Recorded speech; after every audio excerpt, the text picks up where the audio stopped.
En la historia humana, han pasado cosas terribles como la peste que ocasionó millones de muertes, y hay pruebas enterradas que lo sostienen, desde personas con peste hasta islas terroríficas.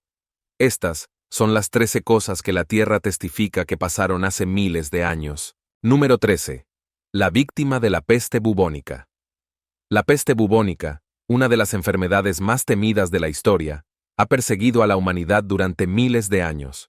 Es la misma plaga mortal que acabó con millones de personas en Europa durante la Edad Media. Y créelo o no, todavía está presente hoy. Aunque la medicina moderna puede combatirla hoy en día, en aquel entonces contraer la peste era casi siempre una sentencia de muerte. Este fue exactamente el destino de la que ahora se cree que fue la primera víctima de la peste del mundo.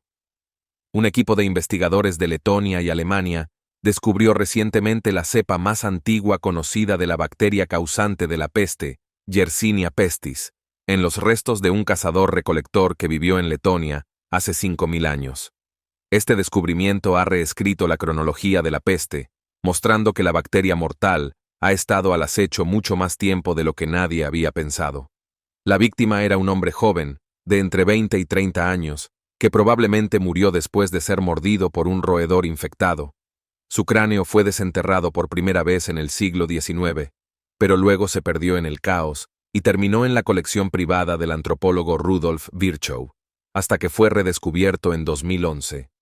Recientemente, los científicos finalmente pudieron estudiar sus restos, analizar sus dientes y huesos y secuenciar los genomas. Se quedaron atónitos al descubrir que este anciano estaba infectado con la peste. Descubrir una víctima tan antigua es como encontrar una aguja en un pajar, y demuestra que la cepa de la peste puede haberse originado a partir de un linaje que comenzó hace 7.000 años. Lo que es aún más intrigante es que esta antigua versión de la peste no pudo propagarse inicialmente de las pulgas a los humanos. Tuvo que darse un giro evolutivo para que diera ese salto mortal. Número 12. Asesinos del mundo antiguo. En el siglo IX, durante la época de las Cruzadas, había un grupo oscuro que infundía miedo en los corazones de muchos, una verdadera orden de asesinos que vivía en castillos fortificados en lo alto de las montañas. Eran los ismaelitas nizaríes, una secta pequeña y secreta que se separó de la comunidad musulmana chiita más grande. Rodeados de enemigos por todos lados, desde los cruzados europeos hasta los selyúcidas turcos, los ismaelitas nizaríes encontraron refugio en las remotas montañas de Siria e Irán. Sin ejércitos para luchar en batallas abiertas, se convirtieron en maestros del sigilo y se especializaron en un arte mortal, el asesinato. ¿Alguna vez te preguntaste de dónde viene la palabra asesino? Se cree que se remonta al término asasiyun, que alguna vez se usó para describir a estos mismos guerreros. Con el peligro en cada esquina, los ismaelitas nizaríes perfeccionaron sus habilidades para eliminar objetivos de alto perfil. No solo lucharon en el campo de batalla, acabaron con líderes, generales y cualquier otra persona que se interpusiera en su camino con ataques rápidos y silenciosos. Durante 200 años, operaron en las sombras, eliminando figuras clave para proteger a su comunidad. Uno de sus golpes más infames fue contra Conrado de Monferrato, un líder cruzado a punto de convertirse en el rey de Jerusalén. En abril de 1192, después de una cena tranquila en la antigua ciudad de Tiro, Conrad se dirigió a su casa, sin darse cuenta de la sombra que acechaba cerca. Antes de que pudiera darse cuenta, una espada se hundió profundamente en su cuerpo, terminando con su vida en segundos. Era un movimiento clásico de los nazaríes mailis, saltarse la batalla, atacar desde arriba. Su reputación era tan temible que incluso viajeros como Marco Polo escribieron sobre ellos, afirmando que entrenaban a jóvenes en artes marciales y técnicas de combate. Se difundieron historias de que eran fanáticos locos alimentados por hachís, pero la verdad sobre su entrenamiento y métodos se ha perdido en gran medida en la historia. Vivían en castillos ocultos como Alamut en Irán, perfeccionando su oficio en aislamiento. Pero incluso los asesinos más letales encuentran su igual. Para los ismaelitas nizaríes, fueron los mongoles quienes llamaron a la puerta en el siglo XIII. Los mongoles no se molestaban con el sigilo o la estrategia. Eran una fuerza de poder puro y brutal. No se infiltraban en las ciudades, las quemaban hasta los cimientos. Los mongoles, conocidos por coleccionar bolsas de orejas cortadas como trofeos de sus enemigos, Infundían terror en todo aquel que se cruzaba en su camino. Frente a esta imparable ola de destrucción, los asesinos no tenían ninguna posibilidad. No había líderes a los que matar ni ninguna estrategia que pudiera infiltrarse en el caos salvaje de la horda mongola. Cuando los mongoles llegaron al castillo de Alamut, lo tomaron con facilidad, lo que marcó el fin de los días de los ismaelitas nizaríes como asesinos temidos. Aunque su legado asesino terminó, los ismaelitas nizaríes aún sobreviven hoy, dispersos en 30 países y 5 continentes. Hace mucho que guardaron sus dagas, dejando atrás un legado sombrío que todavía fascina y persigue la historia. Número 11. El hombre lobo de Ansbach. En 1685, una criatura aterradora rondaba la campiña bávara en el estado alemán de Ansbach. Los lugareños vivían atemorizados cuando un lobo monstruoso comenzó a arrebatar ganado, e incluso niños. Al principio, solo eran susurros de un animal salvaje, pero pronto la bestia se convirtió en una leyenda viviente, una pesadilla que persiguió a la ciudad mucho después de su último aullido. Antes de que comenzaran estos ataques, los habitantes de Ansbach habían tenido que soportar a un líder despiadado llamado Michael Leicht. Era como un gobernador malvado que no hacía más que hacerles la vida imposible, llevando a la ciudad a la ruina con sus formas egoístas. La ciudad finalmente tuvo un respiro cuando murió, pero la paz no duró mucho. Casi inmediatamente después de su muerte, comenzaron los ataques de lobos. Fue entonces cuando empezaron a circular rumores. La gente susurraba que Michael en realidad no había muerto. En cambio, había regresado, transfiriendo su espíritu vengativo al cuerpo de un lobo sediento de sangre, decidido a seguir aterrorizando a sus antiguos súbditos devorando a sus hijos. Los ataques se volvieron tan horribles que los habitantes del pueblo decidieron que ya era suficiente. Colocaron una trampa llamada Pozo de Lobos, un enorme agujero lleno de púas y cebado con un gallo indefenso. Cubrieron la parte superior con ramas y paja, haciéndolo casi invisible. Cuando el lobo finalmente cayó en el pozo, fue asesinado en el acto. Pero lo que vino después fue aún más extraño. Convencidos de que el lobo seguía siendo Michael en forma de bestia, los habitantes de Ansbach arrastraron el cuerpo de la criatura por las calles como si fuera un trofeo. Le cortaron la cabeza y la reemplazaron por una horrible réplica que se parecía a Michael, con una peluca a juego con su pelo. Colgaron el cuerpo del lobo de una horca para que todos lo vieran, un sombrío recordatorio de la supuesta transformación de sus antiguos tiranos en un monstruo. Número 10. Extraterrestres en una cueva mexicana. En una historia que está generando mucho revuelo, se ha descubierto evidencia que sugiere la existencia de extraterrestres en una cueva en algún lugar de México. Un video que circula en Internet muestra unas esculturas peculiares supuestamente descubiertas en las profundidades oscuras de la cueva. Las figuras que se muestran en el metraje se parecen inequívocamente a los extraterrestres. Pero eso no es todo. El video también muestra antiguos bloques de piedra grabados con lo que parecen naves espaciales. Hay esculturas que muestran a extraterrestres mezclándose con humanos, y otras representan a personas antiguas vestidas con lo que parecen trajes espaciales. Es casi como si estos visitantes del más allá llevaran a la gente a un paseo cósmico entre las estrellas. Curiosamente, este vídeo apareció en Internet casi al mismo tiempo que una peculiar afirmación de un científico que decía que un extraterrestre se había hecho amigo de algunos lugareños en un pueblo costero de Italia hace más de 60 años. El doctor Roberto Pinati, que puede haber visto cosas que la mayoría de nosotros no hemos visto o simplemente está dejando volar su imaginación, habló sobre un visitante extraterrestre que aterrizó en Frankvilla en 1957. Sin embargo, este extraterrestre no tenía intención de causar caos ni de realizar experimentos extraños con la gente, para gran alivio de sus nuevos amigos.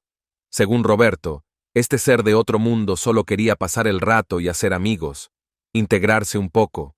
El extraterrestre llevaba gafas oscuras para disimular sus rasgos, e incluso permitió que 2 de sus compañeros humanos entraran en su ovni y tomaran algunas fotos. Número 9. Los observadores oscuros.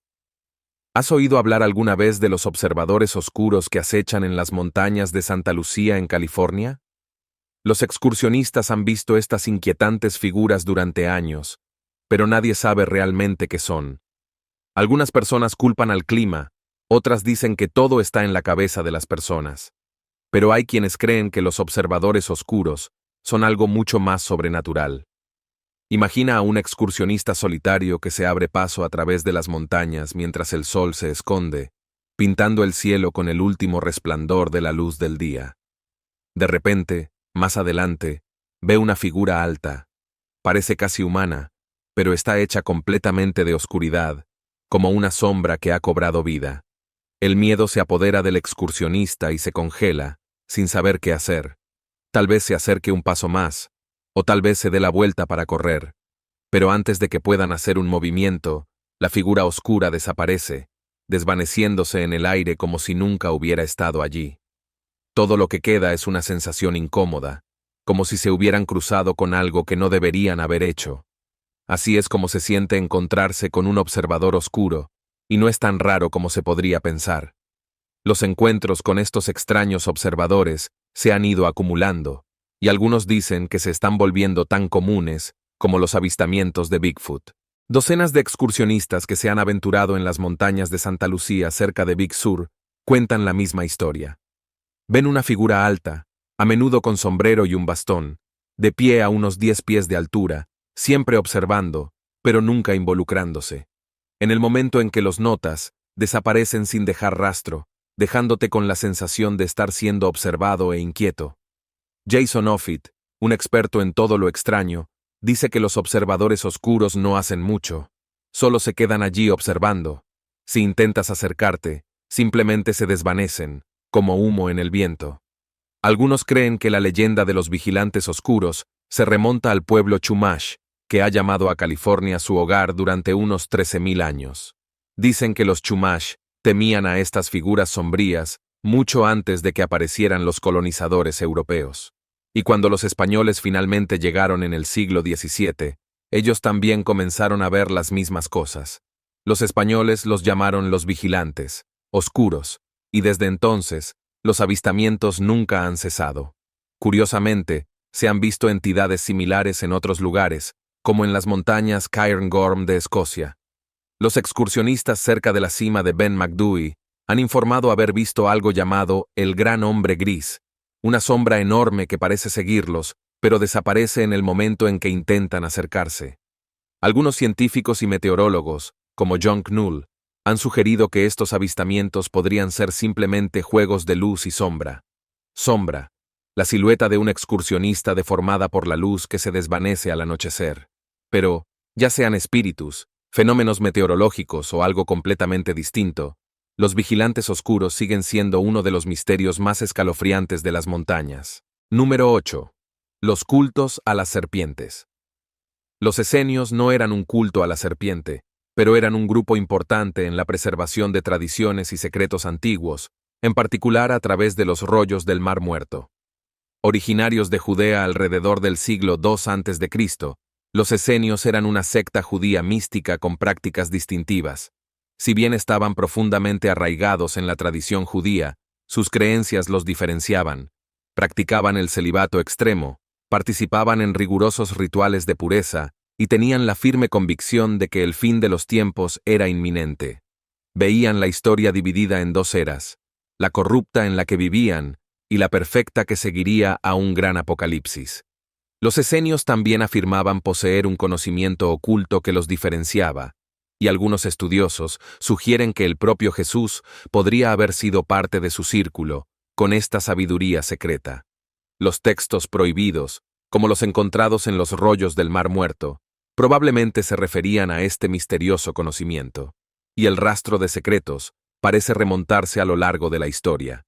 Desde Enki hasta Ningisidae, esta información sagrada pasó al culto a la serpiente de Karnak, luego a los esenios y finalmente a Jesucristo. Pero el culto a la serpiente no se limitaba a una sola tierra, se extendía por todo el mundo. En México y Perú, la gente adoraba a dioses serpiente como Quetzalcóatl. En la India estaba el rey Naga, mientras que Vietnam tenía a Po Nagar, su primera emperatriz, que también era vista como una deidad serpiente. Incluso los antiguos paganos de las Islas Británicas tenían su propia veneración a la serpiente. Y en Birmania se creía que su rey se casó con una naga, una criatura parecida a una serpiente. El legendario Alejandro Magno tenía sus propios vínculos con este culto, con historias de que su madre era una devota, bailando con serpientes envueltas a su alrededor. Incluso Zeus, representado en algunas obras de arte con un cuento de serpientes, insinúa esta conexión profunda y generalizada con los misterios serpentinos que se abrieron paso a través de las culturas antiguas. Número 7. Diosa ritual. En las profundidades de la cueva Verteva, en Ucrania, los arqueólogos del Museo Regional de Borchev se toparon con un descubrimiento verdaderamente extraño. Nadie puede. Un tesoro escondido de extraños artefactos rituales pertenecientes a la antigua cultura Cucatani-Tripilia. Esta misteriosa civilización surgió en Europa del Este alrededor del año 7000, extendiéndose desde los montes Cárpatos a través de Rumania, Moldavia y Ucrania. Durante los siguientes 3000 años, a pesar de su larga existencia, la forma en que vivían y destruían aún desconcierta a los científicos. El pueblo Cucuteni-Tripilia tenía una curiosa costumbre. Construían una aldea, vivían en ella durante unos 80 años y luego la quemaban hasta los cimientos.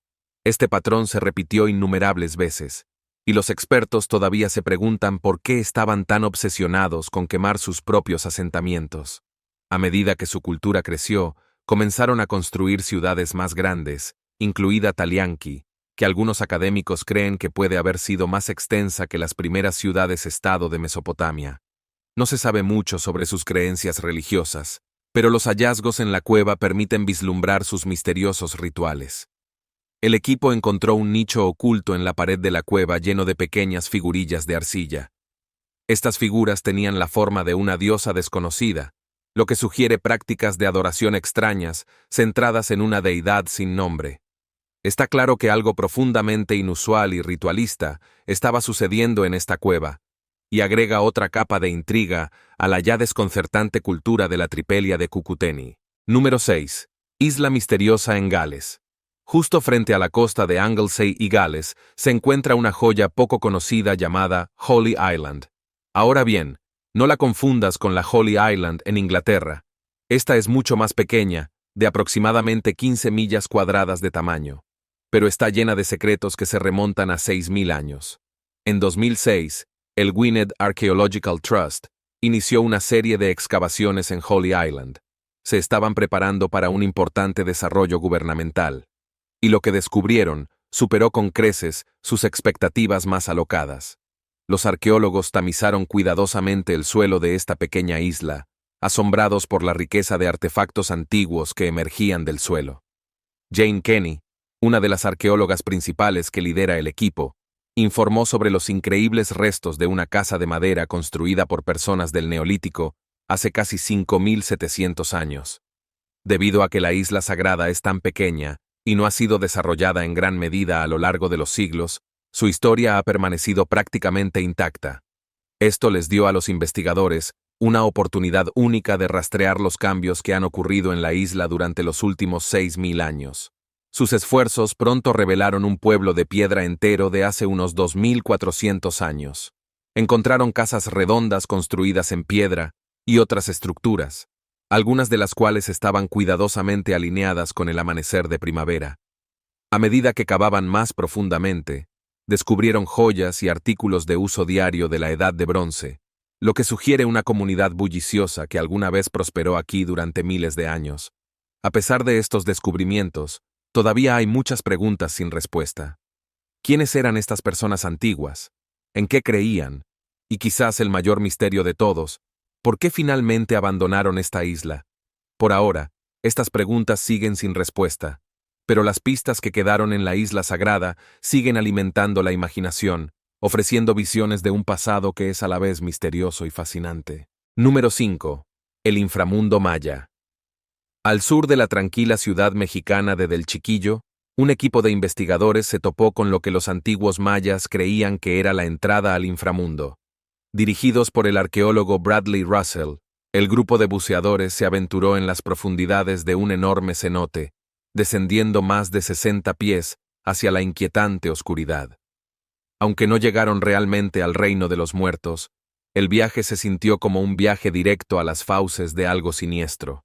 Para los mayas, este cenote no era un pozo común, era la boca del abismo, una puerta de entrada al más allá. Siglos después de la caída de la civilización maya, este cenote todavía proyecta una sombra sobre los lugareños. Considerado como maldito, la gente que vive cerca se niega a beber de sus aguas, creyendo que está contaminado por fuerzas oscuras. Este famoso sumidero se encuentra justo fuera de los muros de la antigua ciudad maya de Mayapán, un lugar de gran importancia en su época. A diferencia de la mayoría de las ciudades mayas, Mayapán estaba fortificada con imponentes murallas, lo que indicaba su importancia y la necesidad de proteger lo que había en su interior. Entre los numerosos cenotes de la ciudad, este recién descubierto destaca. Fue amurallado deliberadamente, alejado del resto de la ciudad. La razón de esta extraña separación solo se hizo evidente cuando los buceadores llegaron al fondo. Allí encontraron restos humanos dispersos, lo que sugiere que los mayas pueden haber utilizado el sumidero como un lugar para desechar a sus muertos. Para ellos, no era solo un pozo, era un camino directo al inframundo.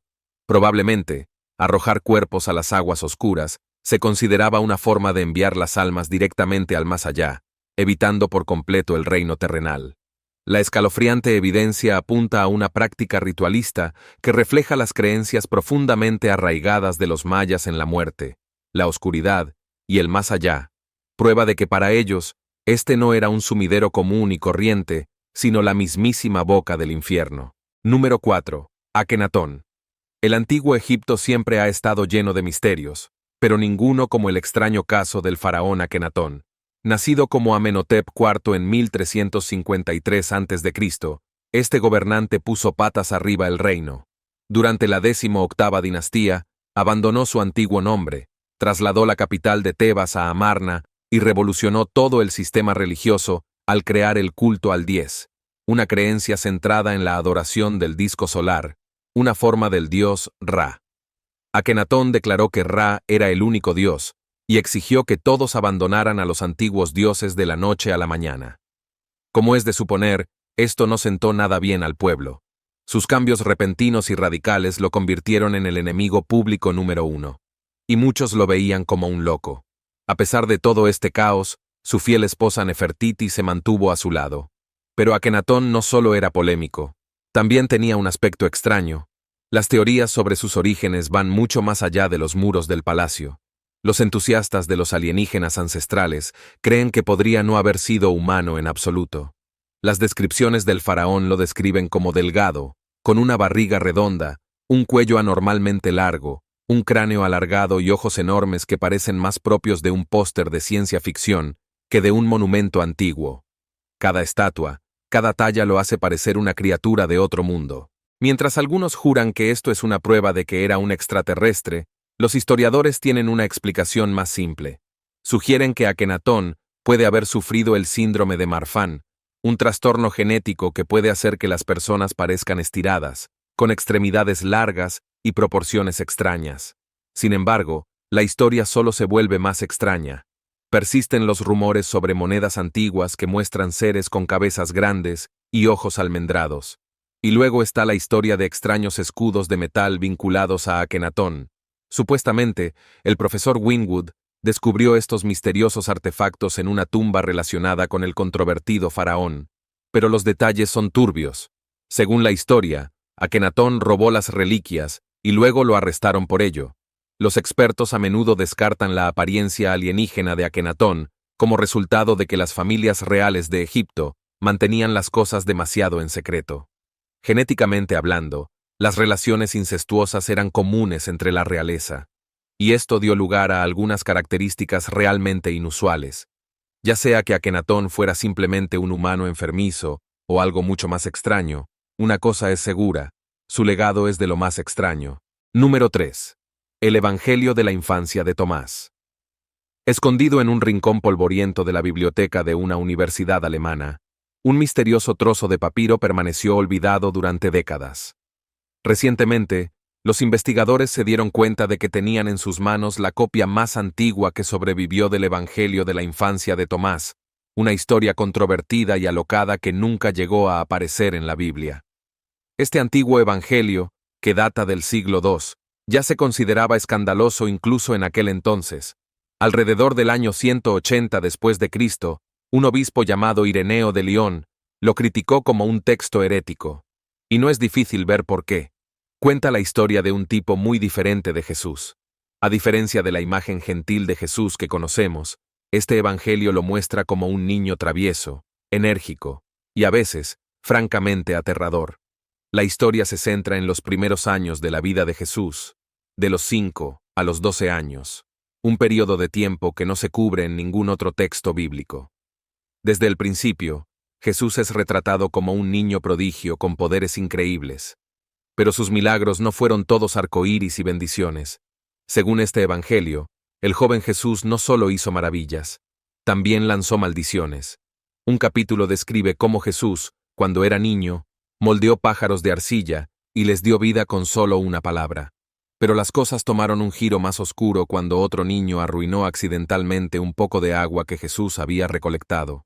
Furioso, Jesús maldijo al niño y su cuerpo se marchitó hasta convertirse en un caparazón sin vida. Y esa ni siquiera fue la única vez. En otro incidente, un niño chocó con Jesús por accidente.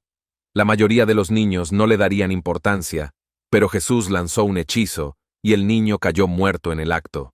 Los vecinos furiosos confrontaron a los padres de Jesús, José y María, por las acciones de sus hijos. En respuesta, Jesús no solo los ignoró, sino que los dejó ciegos. Pero no todo fue pesimismo. Finalmente, el joven Jesús se dio cuenta del daño que había causado y comenzó a enmendarlo. Resucitó a un amigo que se había caído de un techo, sanó a otro que accidentalmente se cortó el pie con un hacha y salvó a su hermano de una mordedura de serpiente mortal. Al final del Evangelio, Jesús había pasado de ser un niño vengativo a un sanador, ayudando a quienes lo rodeaban de maneras milagrosas. El Evangelio de la infancia de Tomás termina con una nota positiva, pero es fácil ver por qué nunca llegó a la Biblia oficial, con historias de un joven Jesús maldiciendo, matando y cegando a la gente. Era demasiado alocado y controvertido para que la iglesia primitiva lo aceptara. Hasta el día de hoy, sigue siendo un trozo oculto de la historia, una visión alternativa y prohibida de la vida temprana de una figura que dio forma al mundo. Número 2. El Buda egipcio. Los libros de historia de Egipto acaban de recibir un nuevo capítulo. Un equipo de arqueólogos polacos y estadounidenses realizó uno de los descubrimientos más alucinantes jamás vistos en el país. Una estatua de Buda en la antigua ciudad de Berenike. No se trata de una estatua cualquiera. Es la primera estatua de Buda que se ha encontrado en Egipto. Fue desenterrada cerca del Mar Rojo y probablemente data de la época romana. Mostafa Waziri, jefe del Consejo Supremo de Antigüedades, anunció este asombroso hallazgo, que pone patas arriba todo lo que creíamos saber sobre el antiguo Egipto. La ciudad de Berenike, fundada en el año 275 a.C. por el rey egipcio Ptolomeo II, era más que un centro comercial. Era un salvavidas. El rey Ptolomeo estableció la ciudad como un puerto bullicioso para abastecer a su ejército con elefantes de guerra. Bautizada con el nombre de su madre, Berenice I, la ciudad se convirtió rápidamente en un importante centro comercial, donde los comerciantes intercambiaban especias, textiles, incienso, perlas y otros artículos lujosos de todos los rincones del mundo antiguo. Sin embargo, la ciudad atravesó un período oscuro cuando fue abandonada alrededor del año 200 a.C., probablemente debido a una catastrófica erupción volcánica que hizo que sus residentes huyeran aterrorizados. Finalmente, la ciudad se recuperó y prosperó una vez más. Hoy, la ciudad ha revelado un secreto asombroso. La estatua de Buda, hecha de piedra extraída al sur de Estambul, puede haber sido tallada en Egipto, pero aquí está el hecho de que podría haber sido parte de un templo hindú, construido por ricos comerciantes indios. Según Stephen Sidebottom, jefe de la misión estadounidense, su equipo también encontró una inscripción en hindi en el lugar, lo que añade aún más intriga a la historia. Este sorprendente hallazgo plantea una gran pregunta. ¿Cuántos templos del antiguo Egipto podrían haber estado dedicados a dioses de tierras lejanas? Parece que Berenike era más que un simple puerto. Era un verdadero crisol de culturas, mezclando culturas y creencias de una manera que nadie esperaba. Número 1. La isla de los monstruos marinos. En la antigüedad, los cuentos de un aterrador monstruo marino se arremolinaban como las olas del océano, provocando miedo y asombro entre los marineros y los narradores por igual. Se decía que la criatura, conocida solo como Aspadoch, era tan colosal que podía hundir barcos enteros. Con tantas leyendas sobre ella que vienen de diferentes partes del mundo, es difícil creer que esta bestia no existió en algún momento. Pero, ¿era realmente un monstruo del tamaño de una isla que podía arrastrar a los barcos a su perdición? Las historias medievales pintan una imagen vívida de esta criatura masiva. Era tan enorme que los marineros a menudo lo confundían con una isla real. Anclaban sus barcos cerca, se subían a pequeñas embarcaciones y remaban hacia lo que creían que era tierra firme. Pero tan pronto como ponían un pie en su superficie, la isla empezaba a moverse de repente. Antes de que se dieran cuenta, estos desventurados marineros se encontraban atrapados en la espalda de una bestia gigante que comenzaba a alejarse nadando. Imagínese pensar que acaba de descubrir una nueva tierra, solo para ser arrastrado a las profundidades del océano por una isla viviente que se sumerge bajo las olas. Las descripciones de esta criatura varían. Algunos decían que parecía una tortuga gigantesca con un espeso bosque creciendo en la parte superior de su caparazón, mientras que otros la imaginaban como una ballena enorme, también con un bosque brotando de su espalda. Los eruditos modernos creen que la leyenda de la aspidocholona puede tener raíces que se remontan a la antigua Roma. Uno de los historiadores más respetados del Imperio Romano, Plinio el Viejo, escribió sobre estas criaturas en el siglo I después de Cristo. Podría pensar en Plinio como una especie de Charles Darwin antiguo. Su libro, titulado Historia Natural, estaba lleno de historias sobre la naturaleza y la historia. En él, Plinio describió un pez enorme llamado Pristus, que era tan grande que podía tragarse a personas enteras. Esta historia de un pez gigante nos resulta familiar, pues nos recuerda a la historia bíblica de la ballena que se tragó a Jonás. También se hace eco de ella en el Talmud babilónico, que habla de un pez gigante llamado Cora. Según la leyenda, este pez era tan grande que la arena se depositó sobre su espalda y comenzó a crecer la hierba. En Islandia, a este monstruo marino lo llamaban Hafgufa. No importa dónde mires, de un rincón del planeta a otro, diferentes culturas parecen compartir historias de un monstruo, una criatura marina monstruosa con una isla en su espalda, mezclando el mito con un toque de realidad. Nos vemos en el próximo vídeo.